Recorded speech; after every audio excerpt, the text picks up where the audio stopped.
Hello everyone and welcome back to the UConn Huskies Dynasty. I want to show you something really quick. I did some research into UMass to figure out if they would want to move conferences as well if UConn does so at the end of the year. And obviously UMass is playing quite well this year. They are 4-1. UMass joined the FBS in 2012 and their best season in their history is 2017 and 2018 where they went. So currently at 4-1, they are tied for their best season in program history. If they win one more game on the year, they will break that record. Their last three seasons, 1-11, 1-11, and 3-9. I just thought that was crazy. They're clearly playing quite well. I just thought that was pretty wild and wanted to mention it. At the moment, there's really no more recruiting to be done. We're just waiting on guys like Paul Townsell to make their decisions. Paul Townsell is a guy I most definitely want. He is a 4-star gem corner, and I think he could really make a huge impact on the defense next season, a defense which is losing a ton of seniors. It's also Barry Wright, who we are currently in the lead on over Syracuse. He'll be visiting in week number 10, another 4-star recruit.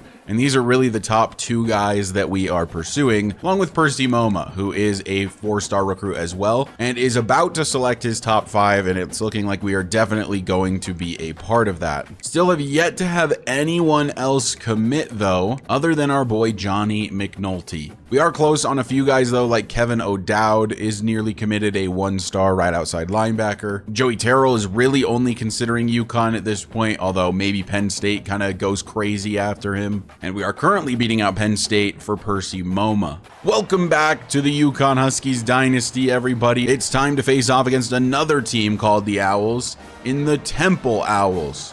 UConn looking to get back to 500 for the first time since the week 1 loss this season. Temple's starting quarterback is Evan Simon, a junior from Pennsylvania. Their number 1 halfback is sophomore Jaquez Smith. Wide receiver 1 is Dante Wright, and then they have Zay Baines, Ian Stewart, and John Adams. And the tight end is Reese Clark and Peter Clark. This is a Temple team on paper that is very similarly rated to us, very slightly better. I would say we have a more potent offense, but maybe Smith is going to prove me wrong in the first carry of the day. Gets a first down to the 31. Second down and 8 from the 33. Simon takes the snap, hands off again, but Stafford's in the backfield. It's a loss of a couple for the Temple Owls. Third down and 10 could be a big stop for the Huskies defense. Evan Simon back to pass. Actually, it's a draw play, and it works out very well as the running back will get the first down to the 43. I was most definitely not anticipating a run play there. Thought for sure they'd go to the air, but instead they kept it on the ground. Maybe looking like a very run-heavy team. This time they will look to pass, but it's on a design pass straight to the running back, and it goes nowhere. Second and 11 after the loss of a yard. And it's another handoff, a broken tackle, and a pickup of 6 for Temple. And so that puts us in another third down situation, and it's a screen setup. Oh, and I thought the big man Stafford had picked it off. Instead, it's incomplete. 4th and 5. Temple will punt it away, though. Nearly a big man interception for Jelani Stafford, but the UConn Huskies offense does take over from their own 30. It's Cam Edwards in the backfield, cuts this up the middle, and gets a first down on his first carry. From the 41, it's 1st and 10, play action. Back to pass into the left side of the field. It's Lewis Hanson making a diving grab. Not the best throw from Nick Evers, but a completion is a completion. This time out of the pistol, Evers will hand off to Edwards. Running room, jukes out a defender and gets tackled forward for another first down pickup. 2nd and 10 Huskies. And we'll go RPO, but keep it on the ground. Victor Rosa's first carry, nowhere to go. Now we've made it 3rd and 11. Evers back to pass. Wants a man over the middle. Lobs it up. TJ Sheffield makes the grab. A scary throw from Nick Evers, but it does not get punished. Cam Edwards checks back in, and we're back into that pistol formation. Edwards will get the carry, makes a juke to get some extra yards, and now it's 3rd and 3 from the 5. We can get the first down without getting into the end zone. Evers back to pass, has a man, and it's Shamar Porter, touchdown UConn. Porter finally getting his first touchdown grab of the year, plugged in last week against the Buffalo Bulls, played pretty well, didn't get a score. This week he does, and it's going to be 7-0 Huskies. 1st and 10 for Temple, down by a touchdown now. Looking to throw over the middle, finding his man, but a pickup of 3 only. Clearly this Temple team just runs a tempo offense, it seems. And it's not a handoff. Stafford's in the backfield. Over the middle, though, a man is wide open. And it's a big first down pickup for the Owls. Out of the shotgun. And they're looking to throw again. And it's another screenplay setup. This one works a lot better than the last time they tried it. But it doesn't get a ton of yardage. And that makes it 2nd and 6. Simon changing up the play. And he will take the snap, fake the handoff. Throws downfield. It's caught again. Getting it right over top of the zone a couple times now. And they're continuing with tempo. 3:30 left in the first quarter. Evan Simon. This time will hand it off, but we are all over it. Well played by Fuller there. 2nd and 11 after the loss of 1. Great tackle by the junior linebacker Liam Fuller. Simon takes the snap. Throws immediately, finds his tight end who breaks 2 tackles. Can he make it a 3rd? Still fighting, eventually goes down. And it's another injury for Temple. 1st and 10 at the 22. The Owls are moving right along. Wonder if they see a lot of injuries due to the wear and tear system, running a tempo style offense, a pickup of 6. And they get to the line again. Now under 3 minutes left in the first. Evan Simon. He'll hand it off this time, getting to the outside edges. Smith stiff-arming 1 defender, but he loses the football. It's picked up by Malik Dixon-Williams. There's nothing but green in front of him. Does he have the speed to take this to the house? No, not quite. Chased down by the tight end, but still a fumble recovery for the UConn defense. It's Malik Dixon-Williams, the safety, returning it to the 35. 1st and 10 Huskies. What a break for the Huskies defense. They had not been playing well on that drive. 1st and 10 from the 35 for UConn. Carry Victor Rosa. 2 blitzers coming from that side. Had to cut it upfield. Lucky to get a yard. 2nd and 9. Nick Evers back to pass. Drag route underneath for Shamar Porter. Gets pushed forward. That's a 1st and 10. Nearing the end of the first quarter. We're going to audible into a run play here. I like the look of the box.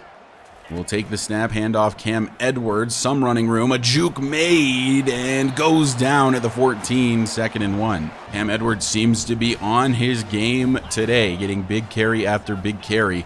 We'll go back to him here, more running room to work with, not as much this time though, but enough for a first. The Huskies with a chance to start the second quarter with points and get off to an early 2-possession lead. Cam Edwards on the carry. Does not have much running room. Gets 2 yards. It's 3rd and 1. 3rd and 1 from the 3. Play action to throw. In zone touchdown, Nick Harris. Recently relegated to tight end 2. It doesn't mean he's not going to get grabs. They're just going to be less frequent. But this one goes for 6. And the Huskies take an early 2-possession lead.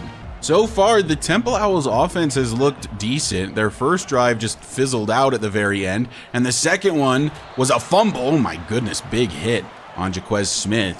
And of course, they're back into their tempo offense. It has caused a couple injuries so far, or at least I feel as though it's the reason, as the wear and tear system, I'm sure, is beating them up, as that one is complete quickly. So it's a fresh set of downs for Temple. Under 9 minutes left to play in the half. This one incomplete. Who was that got around the edge so fast? It was our star outside linebacker, Julian Simon, completely untouched. Blown play by the offensive line. Makes it 2nd and 10, as now we will have a throw from the Temple Owls offense. Evan Simon finding his tight end, who I think weirdly wears the number 95. He does. Reese Clark, a vertical threat tight end, wears the number 95, and I've rolled through their whole depth chart. He does not also play on defense, at least in the game, so who knows why he's wearing 95. There must have been no other numbers available. Third down, 5 to go. Back to throw is Evan Simon. Has all kinds of time, no pressure from the Huskies, and he ends up deciding to throw it away. Definitely a weird decision from the Temple quarterback. Even a throw there would have basically just been an arm punt, and their punter didn't exactly kick it very far, so it may have been a more effective punt. As we'll go to this jet touch pass play, Victor Rosa gets some great blocking down the field, room to work with, spins the wrong way like an absolute moron, and then goes out of bounds at the 37. 8 minutes left in the second, and the Huskies currently looking like they might be running away with this one. Victor Rosa makes a man look silly. Goes down after a pickup of 8. Let's try again on third down. It's play action. Have an easy throw to Nick Harris. Makes the grab and gets tackled out of bounds at the 23. Somebody in the comments mentioned it. Nick Evers is quietly having a very, very good season, at least statistically.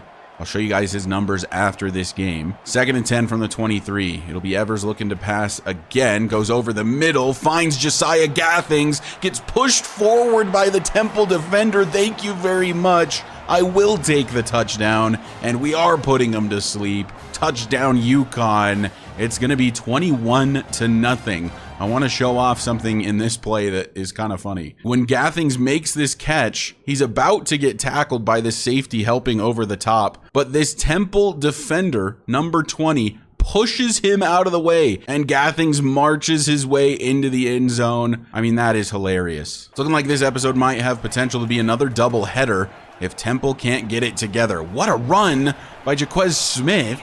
How does he get that much yardage out of that? That play looked dead. 6:20 is what remains here in the second quarter. These games where they run tempo go by a lot slower because the play clock doesn't get accelerated between the plays. So instead of snapping the ball with like 15 seconds just erased, they're typically snapping it with only a few seconds gone. So their offensive drives take up significantly less time on the clock. This play is made to the tight end again. That sets up a 2nd down and 4. And it will be a handoff to Smith. He will not get the first down yardage, 3rd down. Do they go to the ground on a 3rd down and 1? Do they go to the air? It is on the ground. Oh no, our defender got pushed out of the way. Who was that? Malik Dixon-Williams has to make the tackle. I think that might have been Price Yates. Apparently you can't view replays when they are in the hurry up. That's very interesting. But I believe that was Price Yates who just kind of got bodied by the running back there. And this is going to be a throw from Simon, launching one down the field. Double coverage, swatted away Malik Dixon-Williams. Malik been all over the place today. He's number 1 here in the very back, currently on fire, as it is going to be a run play. And guess who's making the tackle? It's Malik Dixon-Williams again. And now we go to 3rd down and 7. A carry for the running back again. And I think they're going to give him the first down. They do indeed. Temple moving right along offensively this time. How are they going to screw this drive up? They've screwed up all the previous ones. It's another handoff and brought down after a pickup of 2. 2nd and 8. Back to throw is Simon. Finds his target. It's the tight end. And he's brought down, but not until he gets a first down and enters the red zone. Makes it 2nd down and 8 from the 16. Simon to throw. Running out of time. Throws towards the end zone just in front of it. Malik Dixon-Williams having to make the tackle again. But it's 1st and goal Temple from the 3. Evan Simon out of the shotgun. Has Smith, but it's a read option, and Simon tripped up, not in the end zone apparently. He was also slow to get up after that tackle. Now on 2nd and goal from the 1, handoff up the gut, touchdown Temple. Felt like only a matter of time on that drive. That was easily the best this offense has looked today. He's doing the Heisman pose when down 21-6 against UConn. That's kind of crazy. Under 3 minutes left in the half, and UConn has the ball offensively once again. We'll go to the tight end, Lewis Hansen, for the first time today. Can't break out of that tackle. A pickup of 5. Actually, don't think that was the first time today. I think that was the 2nd time. Not sure why I said that. 2nd and 5 from the 30. Victor Rosa will get the carry. Oh, if that block is held for a second longer. Now past the 2-minute warning. 3rd down and 2. Rosa in motion. It's that jet touch pass play that seems to really work out for us a lot of the time. Victor Rosa down the field. This time he spins the right way. What an animal. Gets to the 15, 1st and 10 Huskies. That play seems really hit or miss. Sometimes we die in the backfield. Other times we get like 60 yards. 122 left, and we're going to try to fit that into a tight window to TJ Sheffield, and we do just that. 1st and goal from the 4 now. Chewing some clock here because we do not want to give Temple the ball back with much time whatsoever. In fact, in an ideal situation here, Victor Rosa won't score on the carry I'm about to do. We will hand it off to Rosa, as I mentioned, and I tried way too hard to score. Could have ran into a defender and not scored like I had mentioned, but hey, you know, Victor Rosa, evidently selfish player, wants touchdowns. Definitely not my fault at all. This PAT will make it 28-7. It's up, it's good. I was unironically practicing field goal kicks yesterday. Like I just went to the open practice from the main menu, selected UConn, and began practicing kicks. Isn't that crazy? That's what they've got the kick meter doing to us. 1st and 10 from the 25. Evan Simon over the middle has his man, and that's a good start to the drive for the Temple Owls. 37 seconds left in the 1st half. They did burn a timeout there, as this one somewhat down the field, past the 1st down marker at least, and that's another 1st down pickup. They used their 2nd timeout. Only a few seconds have passed. Our defense really has not been great today. 1st and 10. Looking to throw. Having time. And running out. Down he goes. 3 different UConn defenders get home. And it's 2nd and forever. 27 seconds left. They did burn their final timeout. We've got a cover 4 zone. And this one's not going to get very far. Will they let the clock tick down here? 3rd and 17. No, they will actually snap the ball. Again, we have that cover 4, and there's pressure getting home. Throwing it away and leaving 10 seconds on the clock is Evan Simon. To halftime we go. UConn dominating Temple so far today, 28-7. The Huskies just looking like the better team out here today. Temple Owls have done some offensively. It feels like they're getting yards, but they're just unable to get points. Only with the 1 touchdown, obviously had the fumble that we recovered and returned quite a ways, and have had to punt it away near midfield a couple different times. This is feeling like a game we can just super sim through, but I do get nervous. Every time I super sim, the team ends up making some type of miraculous comeback. We'll go possession by possession in the super sim, though the Huskies do actually have to punt it away. Only a 25-yard punt there, and would you look at that, Temple immediately makes it only a 14-point game. We'll jump ahead possessions again, and the Huskies do actually manage to score here. That makes me feel a lot better about the prospect of winning this game,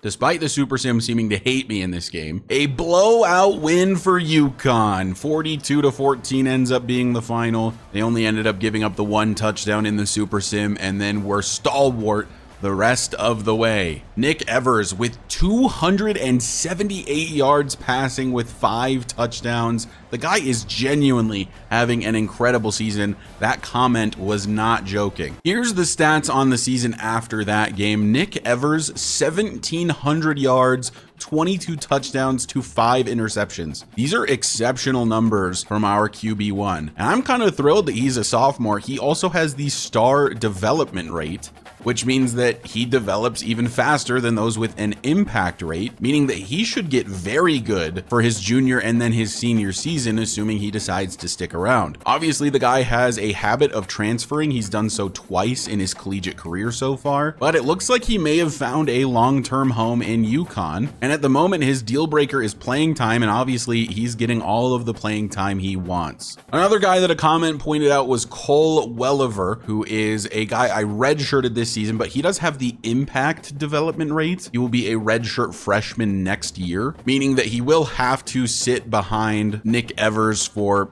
at least 2 seasons, but then in his junior and senior year, he could easily be the starting guy. I don't think he's anything super special, but he does have that increased development rate, and he's a big man with a big arm. He's not fast though, only the 71 speed, which isn't horrendous, but it's not great. Here is how the offensive linemen are playing so far. far this season. I haven't shown a lot of their stats, but somebody did ask to see them, so I will start showing them going forward. Valentine Sen, our left tackle, who I believe actually is playing right tackle, has given up 3 sacks, which is the most. Chase Lunt, who is a right tackle, but I believe is currently playing left tackle for us, has given up 2. Ben Morosky had a really terrible game in the last episode. He's also given up 2. Ben Morosky has normal development, but the fact that he's already starting as a freshman is a really good sign that he is going to be a great player during his junior and senior seasons. That's obviously assuming we can keep people around. We haven't witnessed how hard it is to keep these players from going into the transfer portal. By the way, our kicker is 0 for 5 on the year. But also with that win gone, there's only 6 more games in the regular season. That's one thing I like about these college football seasons.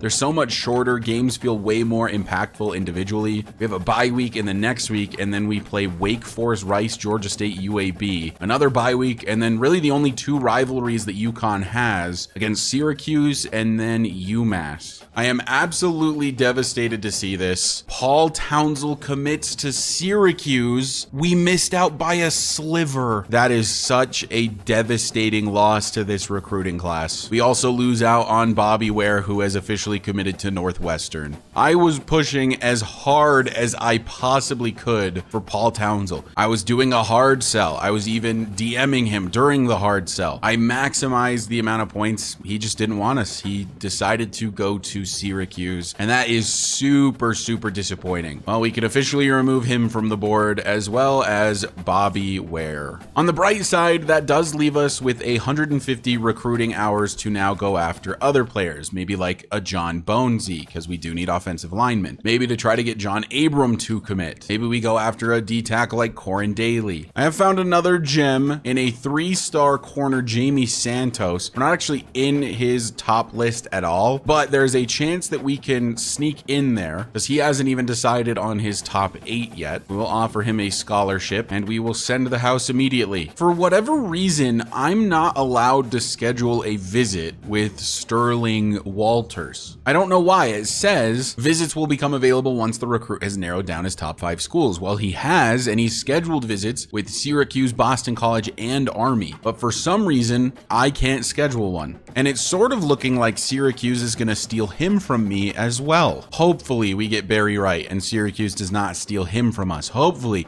we get Sterling Walters and Syracuse does not steal him from us. I swear, if Syracuse continues to take the #1 guys in my recruiting class, we're starting a rivalry if there wasn't one already. Penn State has passed us on wide receiver Percy Moma, which is not entirely surprising, but does hurt. Welcome back, everybody, for another doubleheader. This time, the UConn Huskies taking on the Wake Forest Demon Deacons. This is a team that is one of the best we'll face this season, on par with a team like Duke, a team like Maryland, very similar at least in college football 25. All 3 of those teams are listed at an 81 overall. Huskies will start with the football today, and we will start with a throw, or actually Nick Evers is going to take off to run and then loses the football, but it's recovered by Josiah Gathings. The Demon Deacons do have a 90 overall end in Jasheen Davis. 2nd and 1 after the scary play. Victor Rosa cuts this one back, trying to avoid that linebacker, works out, gets the first. This Demon Deacons team is very solid. I don't know how they're only an 81 overall with the star players they have on this team. This play is going to be a run 4. Cam Edwards gets 5, and that makes it a more manageable 3rd down. Evers will look to throw, and no time to throw again. Give this man more than a couple seconds, and he can make plays happen. Our left tackle, mind you, is an 81 overall senior, and he gave one tiny little push. Wake Forest is quarterbacked by Hank Bachmeyer. Halfback 1 is Demond Claiborne. Tate Carney you might see on occasion as well. Wide receiver 1 is Taylor Morin. They also have Donovan Green, who is a junior and already an 85 overall. Deuce Alexander and Horatio Fields, and the tight end 1 is Cameron Height. A good punt return sees the Demon Deacons starting from midfield. Bachmeyer out of the shotgun. We'll hand it off on the first play to Claiborne, and down he goes after a pickup of 1. 2nd and 9 for the Deacons. as he'll look to throw and finds his man, and that's going to be a first down, the first one of the day for Wake Forest. In UConn territory, 1st and 10 from the 38 man in motion. It's a jet touch pass, a play that we love. He breaks a tackle. That broken tackle is so significant as it got him about 15 more yards. Now it's a 1st and 10 from the 10. There's not even a yellow line for a first down marker on the field. It's basically goal to go without being goal to go, evidently. And that one is stopped. This time it does actually say goal to go. 2nd and goal from the 5. Bachmeier over the middle, a diving play and a catch. Touchdown, Wake Forest.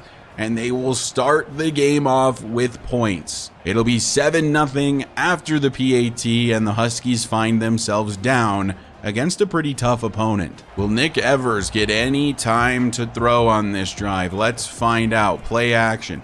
Looking down the field, no. Absolutely zero time to throw for Nick Evers. I'm not entirely certain what this offensive line is doing. Clearly it's not blocking, as this one gets to Victor Rosa, and he does hold on even with the hospital pass. 1st and 10 from the 36. Evers changing up the play.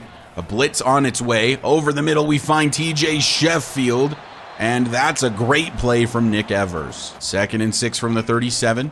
Go back to Victor Rosa again, and he does fall forward for the first down. Evers takes the snap, play action to Cam Edwards, and I think we will just take that check down. Can't make a man miss, though. I really love getting it to our playmakers in the open space. He only had one man to beat to get the first, just couldn't do it.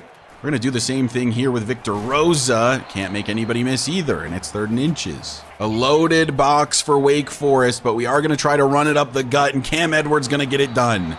For a second, it looked like he might not, but he does indeed. 1st and 10 UConn, first quarter, minute and a half left. From the 16, Nick Evers back to pass. Has Victor Rosa to the right side, room to work with. Can't make anybody miss again, but does get a 1st and goal. 2nd and goal from the 2.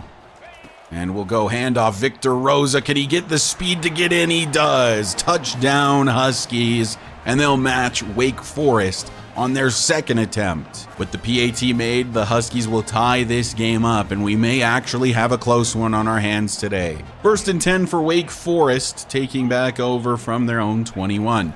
7-7 tie ball game here. Claiborne going nowhere. Great play by the D tackle, Dalmont Gordine. 2nd and 11 Wake Forest as we enter the 2nd quarter.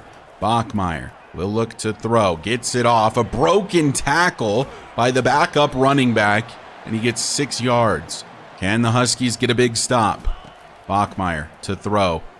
Has time. Has a man down the field, but he missed the throw. The safety got beat over the top, but a bad throw from Bachmeier means that they have to punt it away. That was a bad punt from the Wake Forest kicker. And so the Huskies have excellent starting field position. And we've got Victor Rosa in motion, has to cut this one up the middle, tries to make a man miss, and it'll be 2nd and inches from the 38. It'll be another handoff to Victor Rosa, and meets 3 Wake Forest defenders, but does get the first. We'll look to throw on 1st and 10. We'll go to the tight end, Lewis Hansen, and he's got some room to work with. It's a pickup of 8. 2nd and 2, Evers back to pass. As Cam Edwards, this is a fumble, and it's just getting kicked around, recovered by a big fella, and he's going to lose about 1 billion yards. All the way back to the 44, it's 3rd and 18. I wanted to dump that off to Cam Edwards, but I saw it way too late. Now it's 3rd and 18, play action, Evers to throw, no time again. And we have to punt after the huge loss. What a wasted opportunity for the Huskies. Looked like that was surely going to be points on that drive. The fumble from Evers. Great play by Spears there. The fumble from Evers. The huge loss after the ball got kicked around so much. And then, of course, we're unable to block this pretty solid defensive line of Wake Forest as they pick up a first down. 2nd down and 10 for Wake Forest. And it's an RPO. There is a flag down on the play. I have to assume that that is holding with how quickly that came out. It's a legal man downfield on an RPO. That does happen frequently. We, of course, will accept. So now we've just got to keep everything in front of us. Just don't get beat over the top. And we should have a stop here against Wake Forest. And what do? We let them beat us over the top. They sent streaks. It beat the cover 3. And now it's a 1st and 10 for the Demon Deacons. They go to the hurry up. 3:40 left in the first half. Bachmeier will look to throw. Has a man, and that is caught. Feels like that definitely should have ended the drive on the 3rd and long, but here we are. 2nd and 1, 3 minutes left in the first half. Bachmeier throws on the RPO, finds his man immediately. Not sure what our corner is doing over there. Fell asleep, I guess. 1st and 10 from the 17. 2.5 minutes. Handoff. Claiborne. Good play by Jelani Stafford. Brings us past the 2-minute warning. Wake Forest looking to add some points here. Under pressure, over the middle. Somehow he holds on to that. I'm not sure how that's not punched out. 1st and goal from the 5 for Wake Forest after that. Over the middle. Again, not punched out, but not a touchdown either. So it is 2nd down and goal now for Wake Forest. And it is a handoff to Claiborne, untouched. Touchdown Wake Forest. Feels like we should have had a stop on that drive, on that 3rd and 13 play. Didn't happen. And now Wake Forest takes the lead with only 43 seconds left in the half. And they start with the football in the second half. So I'd say I'd like to score on this drive, but I feel like we need to look further downfield with our throws, and we just haven't had time to do that. This will get dumped off to Edwards. We will burn a timeout, but this feels pointless. The only time the offense has worked is when we've done many checkdowns. We'll do it again here with Edwards, and it's just not going to work out. Wake Forest is calling a timeout, believing now that they can get the ball back. 3rd and 6, Evers to throw. Wants Sheffield, has Sheffield, even in the face of pressure. 25 seconds left in the half. Evers takes the snap. Is just going to launch one downfield for Shamar Porter. Give him a chance to make a grab, and he does! Shamar Porter beats his man in a jump ball competition down the field, and that might be the break the Huskies needed in this half. What a play by Shamar Porter. Evers back to throw, and under pressure instantly again. There is just no time for Nick Evers. Gonna look for Brett Buckman. Tried to just sling it in there. It did not work. 3rd and 10 from the 16, as we'll go to Hansen down the field. He dropped it. 4th and 10, and now we have a reasonably long field goal from the 33. That should have been a touchdown. I mentioned I'd been practicing. I still don't feel great about the field goals in this game, but I made one. It's the first made field goal of the year for our kicker, Freeman. Chris Freeman, I believe is his name. I don't even know his name because we never see him. 14-10 at the half. Wake Forest up by 4. It's definitely a close game, but it feels like it's still in Wake Forest's control. We've had to play offense a very specific type of way to get any yardage, and really honestly, we got lucky to end the half that Shamar Porter made the catch that he did so that we could get any points at all. Wake Forest starts with the football in the second half. Let's see if we can get a stop. 1st and 10 for Wake Forest here in the 3rd quarter. Handoff Claiborne, and he'll only get 3 yards on the carry. 2nd and 7. Wake Forest over the middle, Bachmeier, and that's ruled a 1st down. It looked like he was short, but they rule it a 1st. From the 35, and it is not a handoff for Claiborne. Instead, it's a throw over the middle and completed into midfield for Wake Forest. We keep sending blitzes, somehow unable to get any pressure home anyway. Looked like they were missing linemen on that play. What in the world did I just witness? Hold on a minute. UConn gets the football off of a fumble. Yeah, look at this. I knew it. They didn't have their right guard. Looks like they have their left tackle, their left guard, but they're lined up way off. The center, and I would assume the right guard is who that is, have morphed into one being. So when the center snapped the ball, it went directly into the guard and therefore just stayed on the ground. He kicked it forward, and then it's recovered by Jelani Stafford. I don't feel great about the fact that I have to take this football from Wake Forest because that's clearly just a bug on the hurry up, but I guess we take what we can get on Heisman difficulty. We can pretend it was, I don't know, some type of lineup formation that they messed up, pretend that those two guys didn't become one guy there for a moment as Victor Rosa, wow, he got quite a bit of yards out of that for having nothing. 2nd and 5 from the 47. Victor Rosa will get another carry and fights for some extra yardage, gets the first down. Now it is 2nd down and 10. Back to pass is Evers. Goes over the middle for TJ Sheffield, and he'll get a first down to the 30. First down and 10 from the 30. And we'll lob one up for TJ Sheffield towards the back of the end zone, swatted away. Sometimes I think you just give your star players a chance. Porter made it happen earlier. I thought maybe Sheffield could, but no dice. From the 30, we'll go to the ground this time. Victor Rosa with the carry gets 6 yards. That sets up a 3rd and 4. Evers to throw. Screenplay set up. Victor Rosa does get to the edge, and he'll get the first down before going out of bounds at the 17. Huskies out of the pistol, and Evers will look to throw. And has a man. It's Nick Harris, the tight end. He did not get a foot down. 2nd and 10 from the 17. Handoff. Cam Edwards. Nowhere to go. There was immediate pressure. 3rd and 10. From the 17, a 3rd and long. We'll try to go to Hansen towards the end zone. It's intercepted by Wake Forest. Ball don't lie. They get a dumb turnover. We give it right back. Wake Forest will take over at their own 7. I don't feel that bad about that interception. Wake Forest got screwed by a bug, so feels only fair as Bachmeier throws on a screenplay set up, and that will be a big pickup, a pickup of 20 to be precise. And they go to the hurry up, despite that failing them, obviously, on the last drive. Not going to happen again this drive, at least not so far. And the wide receiver making one of our defenders look absolutely silly. 3.5 minutes left here in the 3rd quarter, 14-10, Demon Deacons. Bachmeier is going to look to throw. Has a man, it's knocked away. That was sophomore corner Isaiah Davis. I want to say that's the first time I'm mentioning him so far in this series. And this time it's a completion, though, from Wake Forest, 1st and 10. I want to go man coverage because the zones just feel like they're way too soft and it's been way too easy. But man coverage has been horrific for us so far this year. Hand off to Claiborne. Dixon Williams will make the tackle, pickup of 2. 2nd down, 8 to go.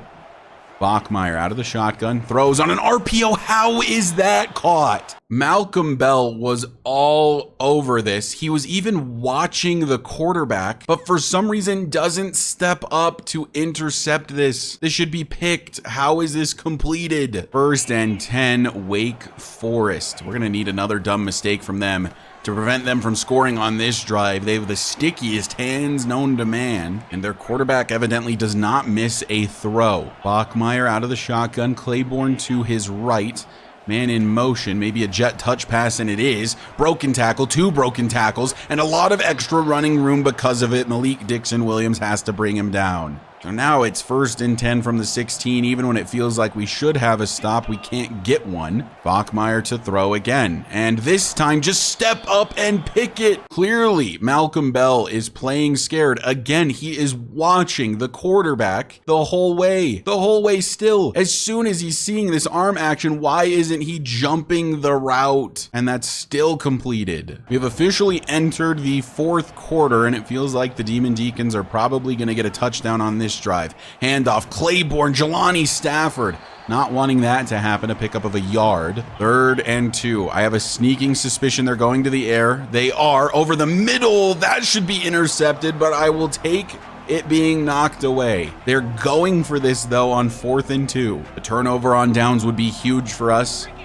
I have a bad feeling that this is going to result in a positive play for the Demon Deacons, though not on Jelani Stafford's watch. They go to the ground, a risky play, and the best player on this team, Jelani Stafford, gets the stop. This is absolutely huge from the big fella. That has now given the Huskies some hope of a victory, although I don't want to speak too soon, because we have struggled mightily offensively today against this Wake Forest defense, and it's going to continue. Cam Edwards just has no time. On 2nd and 8, we'll try the ground game again with Victor Rosa again. Nowhere to go. And this makes it 3rd and 8. Feels like we'll have absolutely wasted an opportunity if we can't at least get the first down over the middle, and we can't get catches while taking a hit.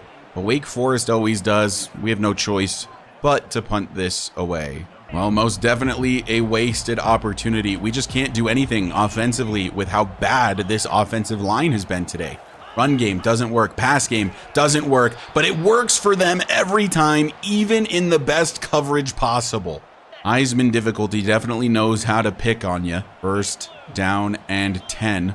Bachmeier out of the shotgun. Fake draw and launching one down the field, and that is punched out finally. Malik Dixon Williams is the man who makes the play. Now it's second down and 10. And they go throwing immediately, finding the fullback. How is that Malcolm Bell again? I swear I'm going to bench that kid. It is Malcolm Bell. First of all, just gets pushed off of the line by the backup running back. And then how do you not put a hand on this? What are you doing, Malcolm? 7 minutes left to play.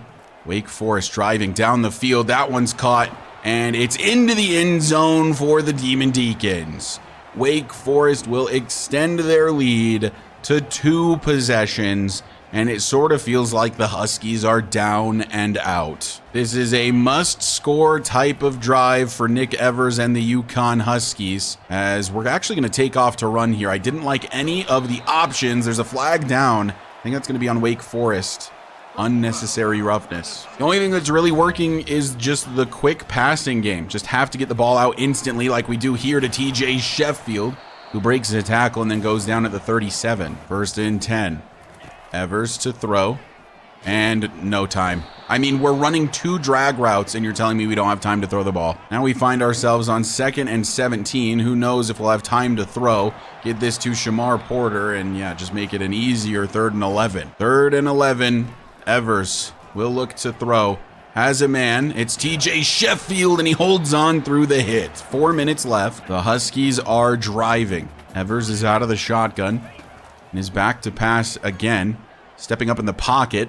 Has a man. It's TJ Sheffield. He'll get 7 yards. 2nd and 3. And Evers will look to throw again. Throws quickly for Brett Buckman, who does hold on through the contact. 1st and goal from the 5. 3 minutes left to play. Looking for the end zone here. Evers, play action to throw, out of time immediately. So now we go to 2nd and goal. Evers will get another opportunity and again has no time. Man, oh man, this O-line is something else. 3rd and goal. Evers look to pass, wants Buckman over the middle. It's intercepted, and that should seal the game. Game over. Wake Forest comes in and dominates defensively, especially in the second half. Wins 21-10 over the UConn Huskies. The Wake Forest offense played well. The defense played even better. And if you just give Nick Evers time to throw, he can play like an elite quarterback. But with no time, we don't have the receiver talent to be open instantly. I have to wait for guys like TJ Sheffield